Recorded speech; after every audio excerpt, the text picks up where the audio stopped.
Aku capek pura-pura kuat, Mas, tapi kenapa yang kamu peluk justru dia? Kalimat itu jatuh seperti pisau di ruang tamu yang dingin. Air mata Rania mengalir tanpa suara, sementara suaminya berdiri mematung, bukan menyesal, tapi bingung memilih. Di satu sisi, istri yang setia, ibu dari anaknya. Di sisi lain, perempuan lain yang membuatnya merasa hidup. Malam itu, Rania sadar. Kesetiaan tidak selalu dimenangkan. Assalamualaikum sahabat hati bunga sakura. Sebelum kita lanjutkan kisah ini, jangan lupa subscribe agar tidak ketinggalan cerita rumah tangga penuh makna seperti ini. Dan kamu yang sedang menonton, asal kota mana nih? Tulis di kolom komentar ya balon ucapan. Sekarang, mari kita masuk ke ceritanya. Hujan turun pelan malam itu, membasahi kaca jendela rumah sederhana yang dulu terasa hangat. Kini, rumah itu tetap berdiri utuh, tapi rasa di dalamnya tak lagi sama.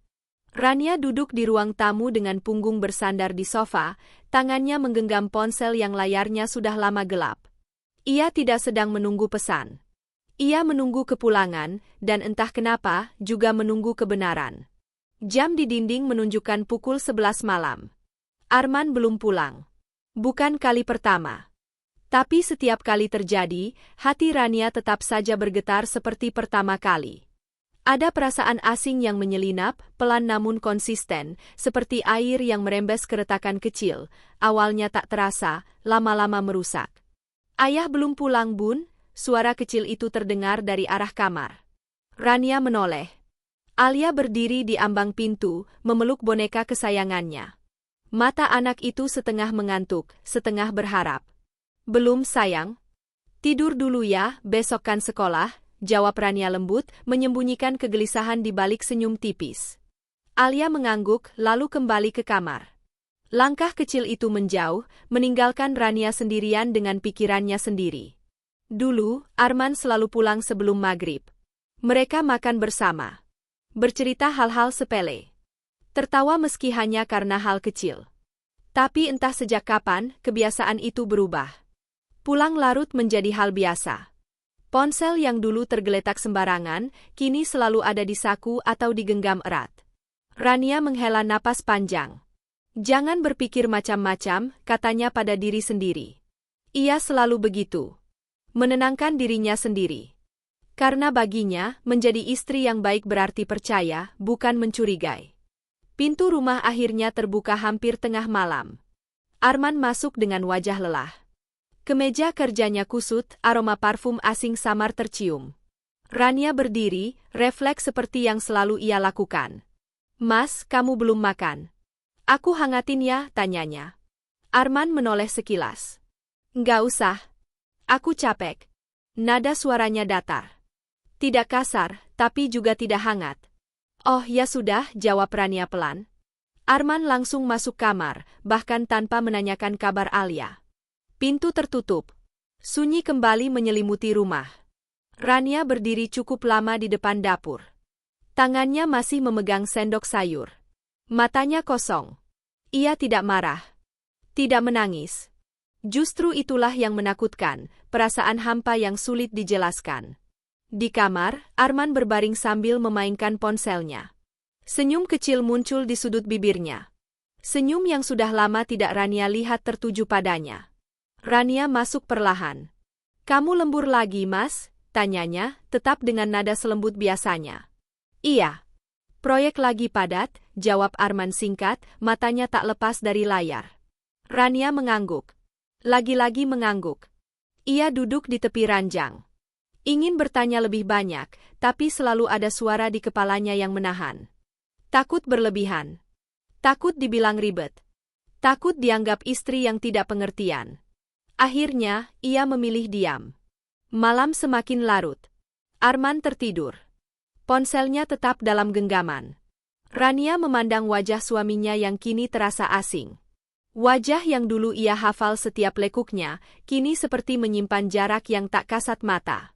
Rania berbaring membelakangi Arman. Air matanya jatuh perlahan ke bantal, tanpa suara. Ia tidak tahu kenapa ia menangis. Tidak ada bukti. Tidak ada pengakuan. Tapi hatinya seperti sudah lebih dulu tahu. Dalam gelap, Rania bertanya pada dirinya sendiri. Apakah kesetiaan memang selalu sunyi? Atau aku hanya satu-satunya yang masih berjuang menjaga apa yang sebenarnya sudah retak? Di luar, hujan masih turun. Di dalam, hati seorang istri mulai dingin, bukan karena tidak cinta, tapi karena terlalu lama menahan luka yang belum bernama. Dan malam itu, tanpa Rania sadari, kesetiaannya mulai berjalan sendirian. Pagi itu datang seperti biasa, tapi perasaan Rania tidak lagi sama. Ia terbangun lebih awal, menyiapkan sarapan sambil sesekali menoleh ke arah kamar. Arman masih terlelap, punggungnya menghadap pintu, ponsel tergeletak di sisi bantal, hal yang jarang terjadi. Rania berhenti mengaduk sayur. Dadanya berdebar tanpa alasan yang jelas. Ia tidak berniat membuka. Tidak ingin.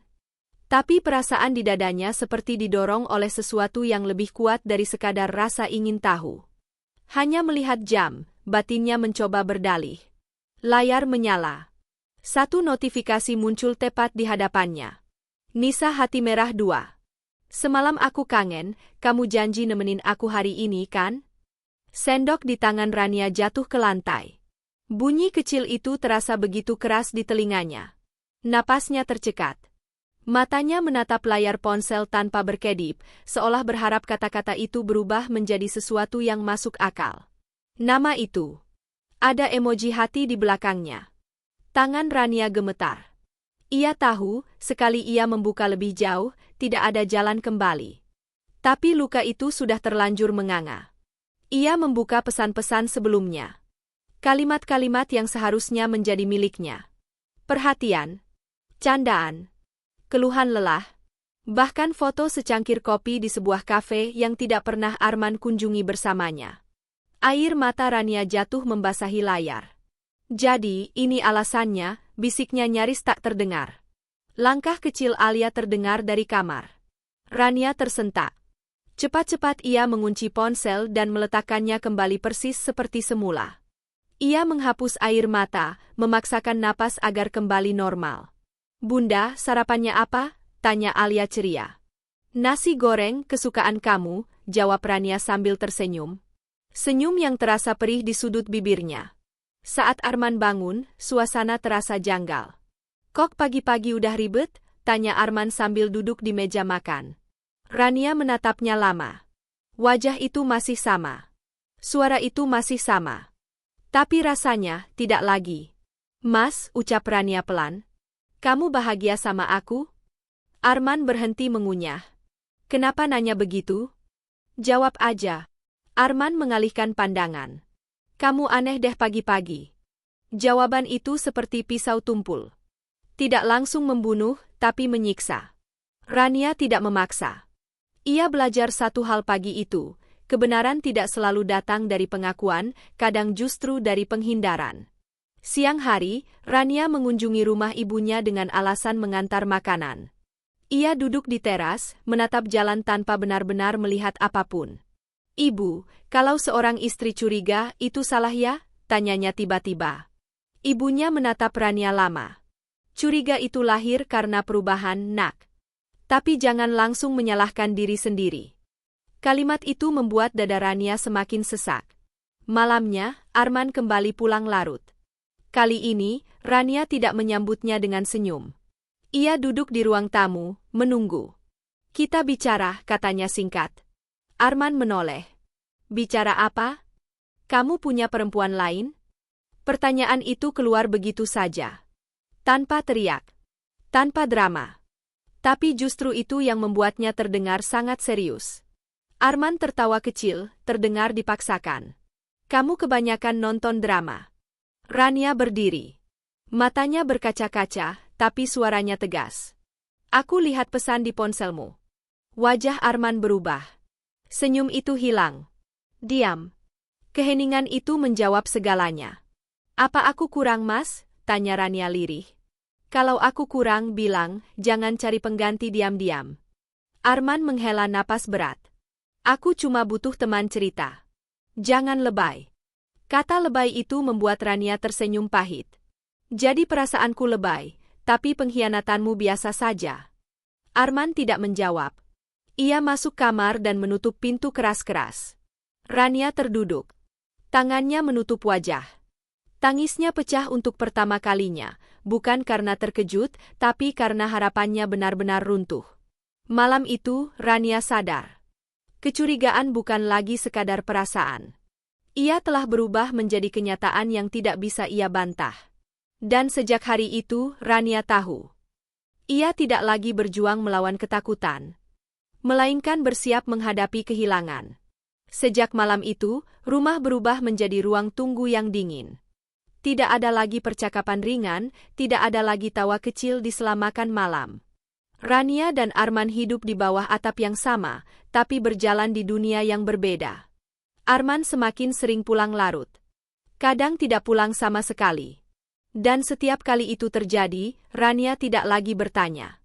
Ia sudah lelah menjadi orang yang selalu ingin tahu, tapi tak pernah ingin didengar. Pagi itu, Rania berdiri di depan cermin. Matanya sembab, kulit wajahnya kusam. Ia menyentuh pipinya sendiri, seolah ingin memastikan bahwa ia masih nyata. Sejak kapan aku merasa sekecil ini? Batinnya. Ia tidak lagi menangis dengan suara. Tangisnya kini sunyi, terlatih, seperti istri-istri lain yang belajar menelan kecewa demi tetap berdiri. Arman pulang lebih awal sore itu. Tidak seperti biasanya. Rania sedang melipat pakaian Alia ketika Arman berdiri di ambang pintu kamar. Wajahnya tegang, rahangnya mengeras. Kita perlu bicara, kata Arman. Kalimat itu membuat jantung Rania berdebar kencang. Bukan karena harap, tapi karena takut. Ia sudah tahu, pembicaraan ini bukan untuk memperbaiki, melainkan untuk mengakhiri sesuatu. Bicara saja, jawab Rania pelan. Arman duduk di tepi ranjang, menatap lantai. Untuk pertama kalinya, ia terlihat gelisah. Aku nggak bermaksud nyakitin kamu, ucapnya akhirnya. Kalimat pembuka yang paling klise, pikir Rania. Dan selalu diikuti oleh hal paling menyakitkan. Kalau kamu tahu itu akan menyakitiku, kenapa kamu tetap lakukan? Tanya Rania, suaranya bergetar namun tetap terjaga. Arman menghela napas panjang. Aku juga bingung. Aku ngerasa kosong. Rania tersenyum pahit. Lalu aku ini apa selama ini? Kamu istri aku. Ibu dari anak kita, jawab Arman cepat. Jawaban itu menusuk lebih dalam dari yang ia bayangkan. Cuma itu? Rania menatap Arman dengan mata berkaca-kaca. Jadi peranku cuma sebatas kewajiban. Arman terdiam. Diam yang terlalu lama. Dia berbeda, kata Arman pelan akhirnya. Nisa ngerti aku. Dia dengerin aku. Sama kamu, aku ngerasa dituntut terus. Kata dituntut itu membuat dada Rania sesak. Dituntut jadi suami dan ayah yang baik, suaranya meninggi untuk pertama kalinya. Aku nggak pernah minta lebih, Mas. Aku cuma minta kamu pulang jujur dan setia. Arman mengusap wajahnya. Aku capek, Ran. Aku pengin ngerasa dihargai. Rania tertawa kecil, getir. Dan kamu merasa dihargai dengan cara mengkhianati aku. Air mata Rania akhirnya jatuh tanpa bisa ditahan. Ia tidak lagi peduli terlihat lemah. Apa salahku sampai kamu cari perempuan lain? Tanyanya lirih. Aku masak, aku bersih-bersih, aku urus anak, aku doakan kamu setiap habis sholat, kurang apa aku? Arman menatapnya, matanya basah. Ini bukan soal kamu kurang atau lebih. Kalau bukan soal aku, kenapa aku yang paling sakit? Rania berdiri, tubuhnya gemetar. Arman ikut berdiri. Aku nggak minta kamu terima ini. Tapi aku juga nggak bisa ninggalin dia. Kalimat itu seperti palu yang menghantam kepala Rania. Jadi kamu minta aku apa? Rania menatap lurus, matanya kosong. Berbagi suami? Arman tidak menjawab. Keheningan itu memekakkan telinga. Di balik pintu, Alia berdiri diam. Wajah kecilnya pucat, matanya berkaca-kaca. Ia tidak mengerti semua kata yang diucapkan orang tuanya, tapi ia mengerti satu hal, rumahnya sedang runtuh. Bunda. Suara kecil itu membuat Rania tersentak. Rania berlari memeluk Alia. Tangisnya pecah di pundak anaknya. Maaf, Nak. Bunda nggak apa-apa, bisiknya sambil menahan sesak. Arman berdiri kaku, menatap adegan itu dengan wajah penuh rasa bersalah, namun tidak cukup kuat untuk membuatnya berubah. Malam itu, Rania sholat lebih lama dari biasanya. Ia tidak berdoa agar Arman kembali setia. Ia berdoa agar hatinya tidak mati oleh rasa sakit. Karena ia mulai sadar. Pengakuan itu bukan akhir dari luka, melainkan awal dari keputusan yang paling berat dalam hidupnya. Dan sejak saat itu, Rania tahu. Ia tidak lagi berjuang untuk mempertahankan pernikahan, tetapi berjuang untuk menyelamatkan dirinya sendiri. Malam itu, udara terasa lebih berat dari biasanya. Rania duduk di ruang tamu dengan punggung tegak, tangannya saling menggenggam kuat di pangkuan. Jam di dinding berdetak lambat, seolah ikut menunggu sesuatu yang tak bisa dihindari. Arman belum pulang. Dan untuk pertama kalinya, Rania tidak berharap ia segera masuk lewat pintu itu. Pukul hampir 12 malam, pintu terbuka. Arman masuk dengan langkah cepat, wajahnya lelah, sorot matanya defensif, seolah sudah siap untuk perang. "Kamu belum tidur?" tanyanya singkat. "Kita harus selesain ini malam ini," jawab Rania tegas. Arman menutup pintu keras. "Udah aku bilang, aku capek. Jangan mulai lagi." Rania berdiri. "Aku juga capek, Mas. Capek pura-pura nggak tahu. Capek pura-pura kuat." Arman menatapnya tajam. "Kamu mau ribut di jam segini? Kalau bukan sekarang, kapan lagi?" Suara Rania mulai bergetar, tapi matanya menyala. "Kamu pikir aku nggak sakit? Atau perasaanku nggak penting?" Arman menghela napas kasar. "Kamu terlalu berlebihan." Kata itu. Lagi. Berlebihan. Itu menjadi pemicu terakhir. Berlebihan? Rania tertawa pendek, penuh kepahitan. "Aku diam saat kamu pulang larut. Aku diam saat kamu dingin. Aku diam saat kamu sentuh ponselmu lebih sering daripada aku. Dan sekarang kamu bilang aku berlebihan." Arman ikut meninggikan suara. "Karena kamu selalu menekan aku. Kamu cuma lihat aku sebagai suami dan ayah, bukan sebagai laki-laki." Kalimat itu menghantam Rania tepat di dada. "Apa salahku mengingatkan kamu akan tanggung jawabmu?" Air mata Rania jatuh, tapi suaranya justru semakin kuat. "Apa salahku berharap suamiku pulang ke rumah, bukan ke perempuan lain?" Arman membalas dengan emosi yang sama panasnya. "Aku juga manusia. Aku butuh dimengerti. Dan Nisa, dia bikin aku ngerasa berarti." Nama itu akhirnya diucapkan dengan lantang. Rania terdiam sesaat. Lalu dadanya naik turun hebat. "Jadi selama ini aku nggak pernah bikin kamu berarti." Suaranya melemah, tapi setiap kata terasa tajam. "Aku yang nemenin kamu dari nol. Aku yang ada saat kamu jatuh. Aku yang doakan kamu setiap malam." Arman memalingkan wajah. "Itu kewajiban istri." Kata kewajiban itu seperti menampar wajah Rania berkali-kali. "Kalau begitu," Rania melangkah mendekat, menatap Arman lurus-lurus. "Selingkuh itu juga kewajiban suami?" Arman terdiam. Rahangnya mengeras. Di saat itulah, pintu kamar terbuka perlahan. "Bunda." "Ayah." Alia berdiri di sana, tubuh kecilnya gemetar. Matanya merah, air mata menggantung di bulu mata. "Ayah sama bunda jangan berantem." Alia tak. Pemandangan itu membuat Rania runtuh seketika. Ia berlari memeluk Alia erat-erat. "Maaf nak, maaf." Tangisnya pecah, bukan lagi sebagai istri, tapi sebagai ibu yang gagal melindungi anaknya dari luka orang dewasa. Arman berdiri kaku. Wajahnya berubah. Ada rasa bersalah yang nyata, tapi masih kalah oleh egonya. "Kamu lihat?" Rania menatap Arman sambil menggendong Alia. "Ini akibat dari pilihan kamu." Arman membalas dengan suara tinggi, hampir berteriak. "Aku juga nggak minta kamu nangis di depan anak. Lalu kamu mau aku senyum?" Rania akhirnya berteriak. "Di saat hatiku hancur. Di saat keluargaku kamu pertaruhkan." Alia menangis semakin kencang. Rania menutup telinga anaknya, membelai rambutnya. Di saat itulah ia sadar, pertengkaran ini tidak akan menghasilkan apapun selain trauma. "Cukup," katanya lirih, tapi penuh tekad. "Cukup, Mas." Arman terdiam. "Aku nggak akan teriak lagi. Aku nggak akan mohon lagi," lanjut Rania dengan suara gemetar tapi mantap. "Tapi dengar ini baik-baik, Kalau kamu tetap memilih dia, jangan harap aku tetap berdiri di tempat yang sama. Arman menatap Rania lama. Aku butuh waktu. Rania tersenyum pahit. Waktu itu milik orang yang masih ragu. Aku sudah terlalu lama menunggu.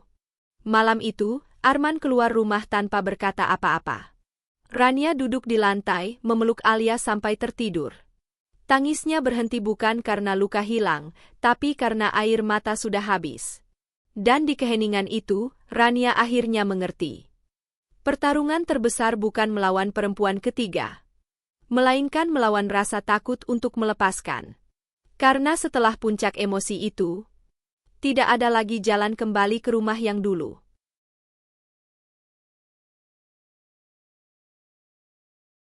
Sejak malam Arman pergi tanpa pamit, rumah terasa seperti bangunan kosong yang hanya menyisakan gema masa lalu. Tidak ada suara langkah kaki suami, tidak ada bunyi kunci beradu di meja, tidak ada lagi pertanyaan sederhana, "Kamu capek?" Yang tersisa hanya Rania dan Alia. Pagi-pagi sekali, Rania sudah bangun. Ia menyiapkan sarapan, membangunkan Alia, mengecek seragam sekolah, semua berjalan seperti biasa, seolah hidup menolak berhenti hanya karena hati seseorang hancur. "Bunda," Alia menatapnya ragu. "Ayah kemana?" Pertanyaan itu seperti jarum kecil yang menusuk berulang kali. "Ayah lagi kerja di luar kota," jawab Rania pelan. Kebohongan kecil demi ketenangan anaknya. Alia mengangguk, tapi matanya tidak sepenuhnya percaya. Anak-anak selalu tahu saat ada yang tidak beres, meski tak paham detailnya. Setelah Alia berangkat sekolah, Rania duduk sendiri di ruang tamu.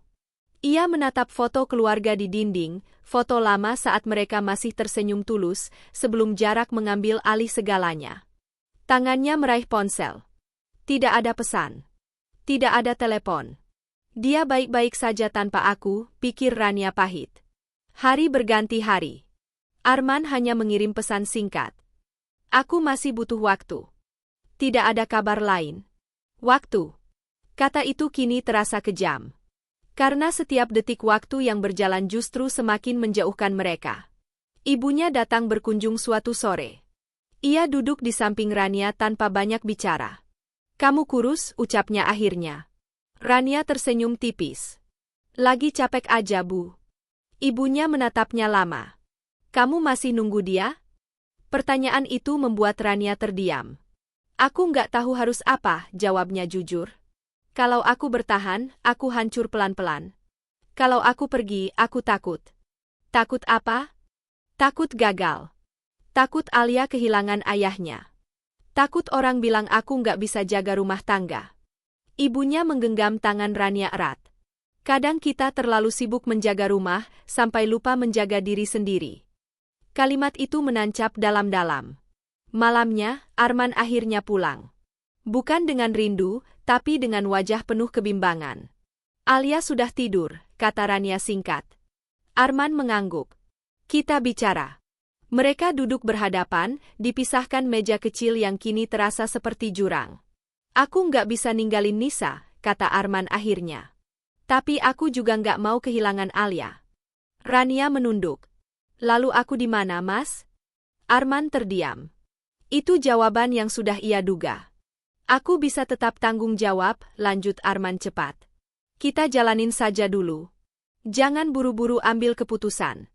Rania mengangkat wajahnya. Matanya merah, tapi sorotnya berbeda, lebih tenang, lebih dewasa. "Mas," katanya pelan, "aku sudah terlalu lama menunggu kamu memilih." Arman menghela napas. "Ini nggak mudah buat aku." Rania tersenyum pahit. "Tidak mudah buat kamu, tapi sangat menyakitkan buat aku." Ia berdiri. Seluruh tubuhnya gemetar, tapi suaranya mantap. "Aku nggak bisa hidup dalam ketidakjelasan. Aku nggak bisa berbagi suami. Dan aku nggak mau Alia tumbuh melihat ibunya terus dilukai." Arman menatapnya kaget. "Kamu mau cerai?" Rania terdiam sejenak. Lalu menjawab jujur. "Aku mau berhenti disakiti." Kalimat itu membuat ruangan sunyi. Arman tidak langsung membalas. Ia hanya menunduk, seperti seseorang yang akhirnya sadar bahwa ia telah kehilangan sesuatu yang tidak akan bisa ia ambil kembali. Aku nggak nyangka kamu sekuat ini, katanya lirih. Rania tersenyum kecil. Aku juga nggak pernah nyangka harus sekuat ini. Malam itu, Arman tidur di kamar tamu. Dan untuk pertama kalinya, Rania tidak menangis sebelum tidur. Bukan karena tidak sedih, tapi karena ia mulai menerima satu kenyataan pahit. Cinta yang diperjuangkan sendirian hanya akan menghabiskan diri. Di dalam doa malamnya, Rania tidak lagi meminta keajaiban. Ia hanya meminta satu hal. Kekuatan untuk menghadapi apapun yang akan datang. Karena ia tahu, setelah pilihan ini diucapkan, tidak ada lagi jalan kembali. Yang ada hanya langkah ke depan. Entah menuju kebebasan, atau kesepian yang baru. Dan Rania siap menanggung risikonya. Pagi itu, Rania bangun dengan perasaan yang aneh, bukan lega, bukan sedih sepenuhnya. Ada ruang kosong di dadanya, seperti rumah yang baru saja ditinggal penghuninya. Sunyi, tapi juga lebih tenang. Ia duduk di tepi ranjang, memandangi cahaya matahari yang masuk lewat jendela. Untuk pertama kalinya setelah sekian lama, ia tidak terbangun dengan rasa cemas menunggu pesan Arman. Karena ia tahu, tidak ada lagi yang perlu ditunggu. Alia masih terlelap. Rania membelai rambut anaknya dengan lembut. Di wajah kecil itu, ia menemukan alasan terbesarnya untuk tetap berdiri. Bunda harus kuat, bukan untuk siapapun, tapi untuk kita. Beberapa minggu kemudian, proses perceraian berjalan tanpa drama besar. Tidak ada perebutan harta, tidak ada saling menjatuhkan. Yang ada hanya dua orang dewasa yang akhirnya mengakui bahwa cinta mereka tidak cukup untuk menyelamatkan pernikahan. Hari itu, Arman datang untuk menjemput Alia. Ia berdiri canggung di depan rumah. "Kamu kelihatan lebih tenang," katanya pelan. Rania tersenyum tipis. "Aku akhirnya berhenti berharap pada orang yang gak bisa kupaksa memilih." Arman menunduk. "Aku salah." Rania mengangguk kecil. "Aku tahu." Tidak ada kemarahan. Tidak ada tangis. Hanya jarak yang sudah diterima sebagai bagian dari hidup. "Aku janji tetap jadi ayah yang baik," lanjut Arman. Rania menatap Alia yang sedang memakai sepatu. "Jadilah ayah yang Alia butuhkan. Aku nggak minta apa-apa lagi." Arman pergi bersama Alia. Dan Rania menutup pintu rumahnya dengan hati yang bergetar, bukan karena kehilangan, tapi karena akhirnya berani melepaskan. Hari-hari berikutnya tidak mudah. Ada malam-malam sunyi ketika Rania menangis sendirian. Ada pagi-pagi ketika ia merindukan seseorang yang dulu pernah menjadi rumah. Namun kini, ia tidak lagi menyalahkan dirinya sendiri. Ia mulai bekerja kembali. Tidak di bank seperti dulu, tapi membuka usaha kecil dari rumah. Perlahan, rasa percaya dirinya kembali. Senyumnya tidak lagi dipaksakan. Suatu sore, Rania duduk di teras sambil menyeruput teh hangat. Ia membuka ponsel dan tanpa sengaja melihat unggahan Arman, foto bersama Nisa. Mereka tersenyum. Hatinya sempat nyeri. Tapi hanya sebentar. Ia meletakkan ponsel itu kembali. "Semoga kamu benar-benar bahagia," bisiknya, dan kali ini, doanya tulus. Malamnya, Alia memeluk Rania sebelum tidur. "Bunda, sekarang Bunda sering senyum." Rania menahan air mata. "Iya, Nak. Karena Bunda sudah nggak takut lagi." "Takut apa?" "Takut sendirian," jawab Rania jujur. Ternyata, sendirian itu tidak selalu menyedihkan. Alia tersenyum, lalu tertidur di pelukannya. Di sepertiga malam terakhir, Rania bersujud lebih lama dari biasanya. Ia tidak lagi bertanya, "Kenapa aku dikhianati?" Ia justru bersyukur karena luka itu membawanya pada satu pelajaran besar. Kesetiaan bukan alasan untuk terus disakiti. Dan pernikahan bukan tempat bertahan jika harga diri harus dikorbankan. Rania memang kehilangan suami. Tapi ia menemukan kembali dirinya. Ia sadar, takdir bukan tentang siapa yang pergi atau siapa yang tinggal. Takdir adalah tentang keberanian memilih diri sendiri saat cinta tak lagi memihak. Dan jika suatu hari nanti, cinta datang kembali, ia akan menyambutnya bukan sebagai perempuan yang haus dicintai, melainkan sebagai wanita yang sudah utuh. Karena ia bukan istri setia yang kalah oleh selingkuhan. Ia adalah perempuan kuat yang berhenti berdamai dengan luka.